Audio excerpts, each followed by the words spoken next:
Hello? Hello, Jack. O, Nelson? Magkita tayo ngayon. Meron akong bagong tip para sa'yo. Pero kailangan. Bakit na nag-iisa ka lang? Huwag mo nang sa iba. Okay, saan yan? Saan? O, alam ko yan.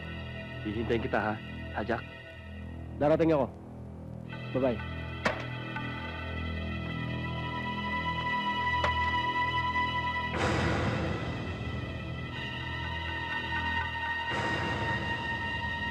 Good work. Patawarin mo ko, Jack.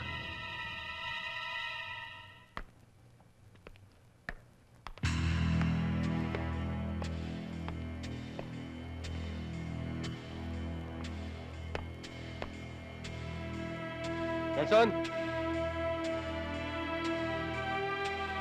Nelson? Nelson? Nelson!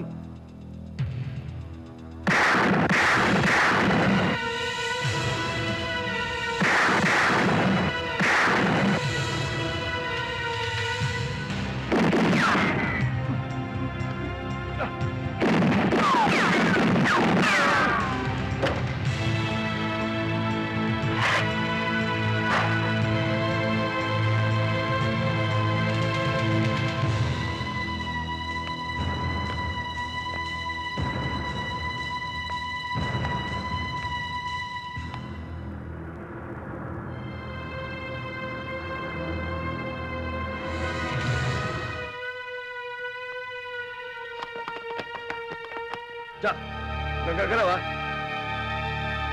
Baba mo ang baril mo. Taas ang kamay.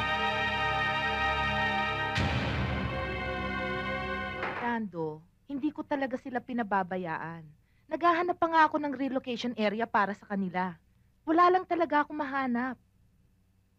Pero mali pa rin ginawa natin, Teresa. Dapat inayos muna natin malilipatan nila bago natin sila pinaalis. Pero hindi ba ikaw itong nagmamadali? Hindi ba sabi mo kailangan ng nanay mo ng pera? Ang galing mo rin naman, ano? Ano bang pakialam mo kung may titirahan sila? Wala. Ikaw nga, may tirahan ka lang, may pera ka pa. Ano ba pinagpuputok ng butsi mo?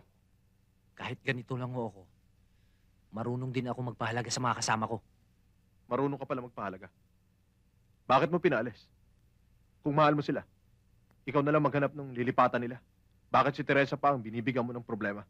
Conrado, may usapan kami. Nangako ako sa kanya.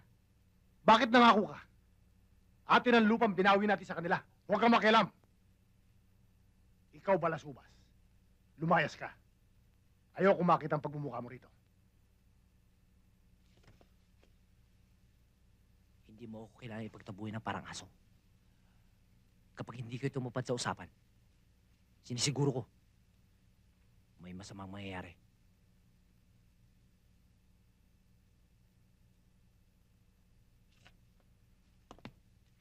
Brando! Teresa!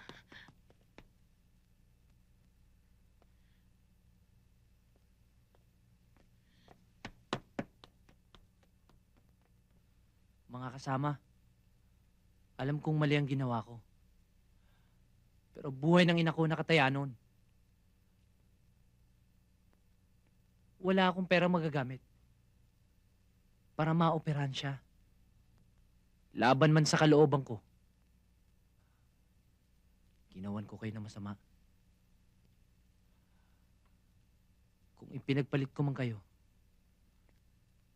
para sa kapakanan ng nanay ko, at mas minalaga ko ang buhay ng ina ko kaysa sa inyo, patawarin niyo ako. Mga kasama, kung paniniwalaan niyo pa ako, may gusto akong sabihin sa inyo.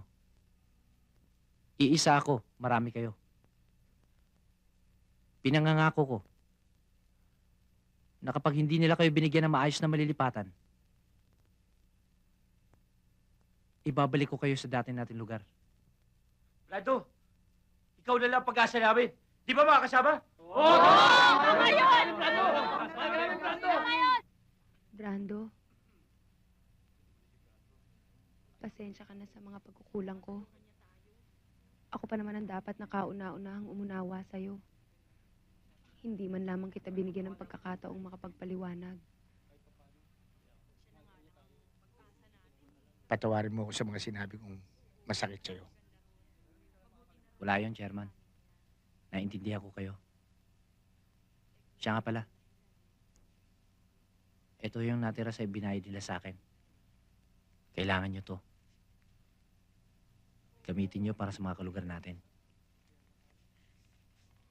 Nagpaalam po ang aking anak na si Leonor na manghihiram ng libro sa kanyang kaibigang si Juanita Vergara na nakatira sa Payapaan. Nang lumabas po siya ng tarangkahan ng aming bahay, nakita ko dumarating si William Cruz Jr. May dala po siyang maliit na regalo at inabot sa aking anak. Tinanggihan po niyang binibigay na regalo at tuloy-tuloy na pong umalis. Nakita ko pong tumingin sa akin si William at siya'y napahiya. Sinundan po ang aking anak. Magmula po noon. Magdamag po hindi buhay ang aking anak. Kinabukasan po. Nakita na lang siya doon sa may talahiban.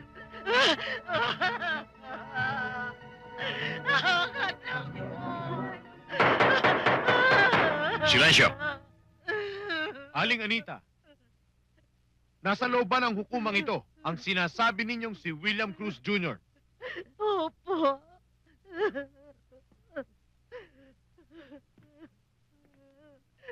Maaari niyo ba siyang ituro? Siya!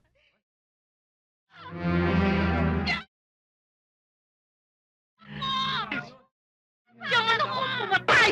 Order! Hindi! Order! Maaari bang yung itinuro ay tumayo? Anong pangalan mo? William Cruz Jr. po. Put that on record. Maupo ka na.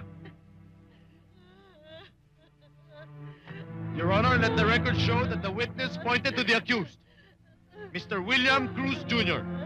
No more questions, Your Honor. Your witness,